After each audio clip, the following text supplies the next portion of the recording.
Hello there, today we've got one of my walkie-talkies from my personal collection, and this is the Elftone Convoy, which is the ELCB14 model. It's 3-channel 1 watt and portable. When we did these range tests originally in 1983, I think it was, although we had one of these as a sample, unfortunately for some reason it never got range tested, so I can't really tell you what happened with that. I've got the original test reports here. It didn't score this that well. It got 52% overall. It was 1984. Looking at that, we look at the date on that original document. This is a recent acquisition off eBay. The original sample serial number was 510. This one's 2267. That's a bit loose. August 84. Right. Manufacturer says it does 1 microvolt sensitivity for 10 decibel cyanide. It's 12 volts. That doesn't mean 13.8. It does mean 12 volts. Crystal control on channel 14, 19, and 30. And of course, that's on the 2781 system. Our panel of testers, we had 5 on this. All had to use it for a period of time and report back. Transmit clarity 60%, receive clarity 64%, squelch 34%. So it looks like we've got a squelch horror. Ease of controls 48%, appearance and layout 60%, sensitivity 58%, selectivity, that's bleed over 50%, and features available, of course, there aren't many at all, 42%, but it is 1 watt output, so it's possible it will do 3 miles plus, but we haven't range tested it, so we will take this one apart.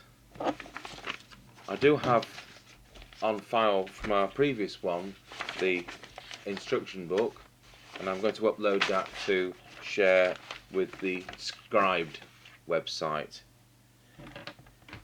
Right, I'll be with you in a moment when I've opened it up. Right, well, having opened it up and switched it on, the first snag I had, that's squelched, the first snag I had was that the external power socket was wired as a charge socket. Now it clearly says in the instruction book it's external power, so I've altered the wiring over so that it is an external power input socket. So it disconnects the internal battery, which is 8 AA's, and so that is now altered as it should be. Having said that, I've got no idea what other samples are like, but as it was wired, it was only going to charge the batteries, and we wanted it to power the set. Well, next thing I'm going to have to do, because you've got no antenna socket on this type of radio, is to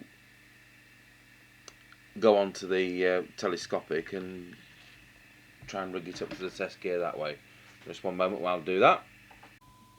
On the push to talk switch is a second button, and pressing that, it brings up the battery test. Okay.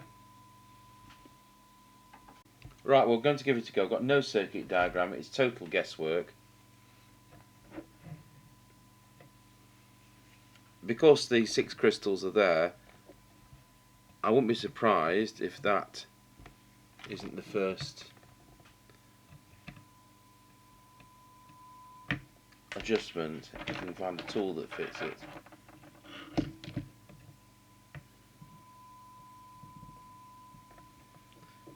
Right, I'm going to transmit.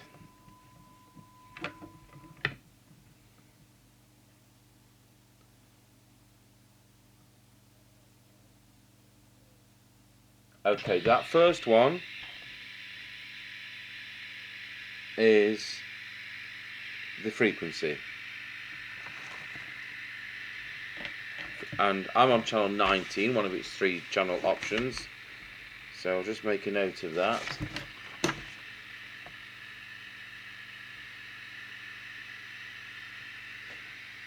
Okay, so we have that on frequency on channel 19. It's been interesting to see, seeing as you've only got the one adjustment for the 3 channels, how far the other ones out they are. I've got 2773 051, well it should be 125. It's within tolerance on channel 14 and on channel 30 100. Yeah, so again it's in tolerance. Incidentally, the output transistor is a 2SC2078. So that's the first one, which is the frequency adjust for the crystal. I'll just pop that back to channel 19, which puts us in the centre of the band.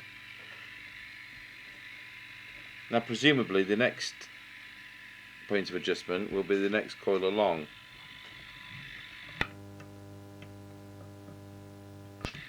We're going to have to put some heat on that one. It just feels that bit stiffer than I would like.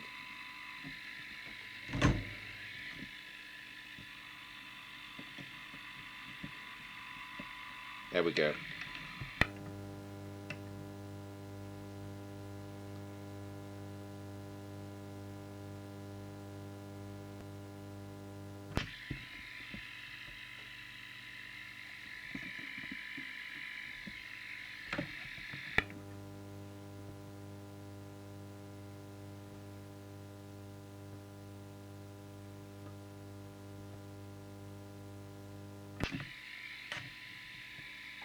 And that's now peaked. Moving across to what I feel is the next one in transmit. So we're now just to the top side of the output transistor.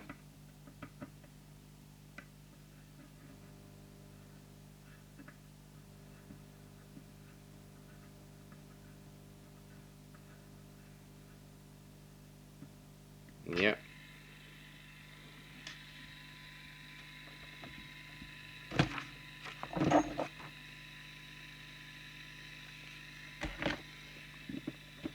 I hope that one's the next one.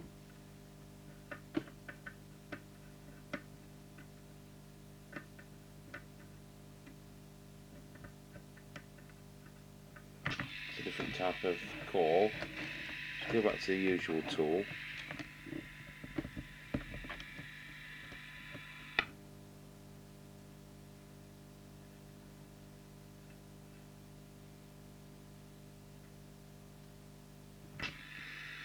And then finally, I presume it's going to be that one. Again, we'll go back to the tool.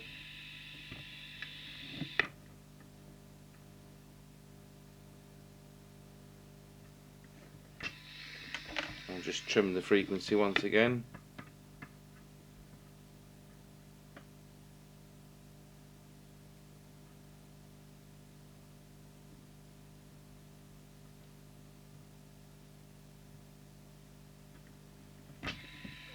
Right, well, I'm not happy about this arrangement.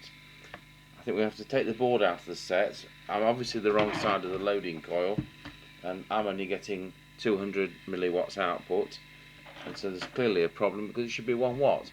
So I'll now strip the board out and we'll have a look what's next. Okay, having taken the board out of the case, easier said than done as well, the only identification I can spot, I'll just zoom in and see if we can see that on the monitor,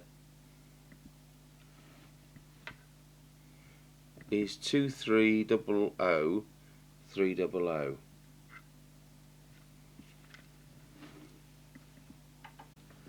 What I've now done is to remove the loading coil from just there, which is that component. That's so I can get pinpoint accuracy on this demonstration. You just couldn't afford to do this on a repair, especially on a product of such low value as this. I think they were $28.95 new.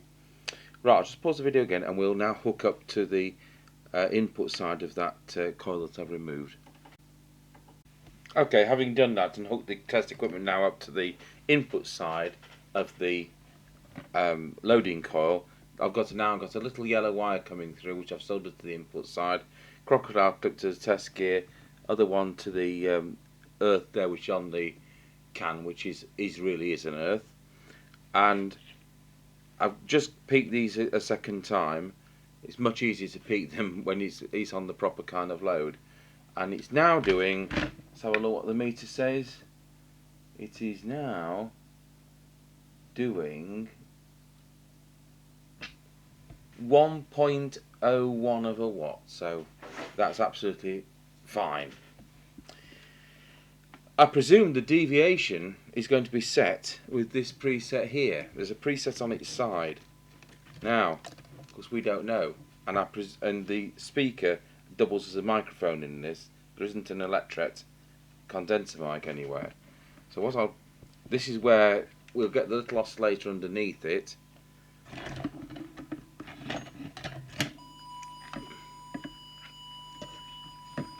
I'm going to transmit.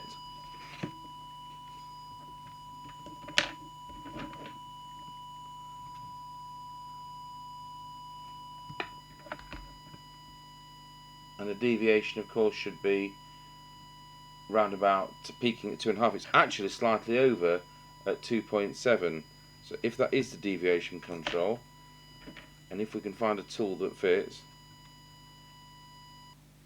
Okay, well, it turned out it was the deviation control, and I've been able to set it with the control to the 2.5 maximum deviation that is recommended.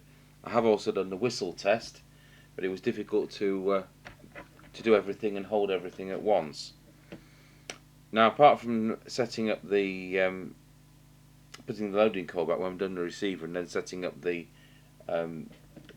that loading coil to the actual telescopic antenna, that really concludes the transmitter. So just to recap, I did it on channel 19. I've checked that the other crystals are in tolerance of the frequency, and the frequency adjust is the first coil there. And then we've worked through that coil, that coil, that coil, and that coil. And as I said, I've disconnected the loading coil, put a little wire onto the input side of that, and that's enabled me to just get it to 1.01 of a watt, which is absolutely excellent, and the deviation control is there. So that concludes the transmit side of the Elftone ELCB14.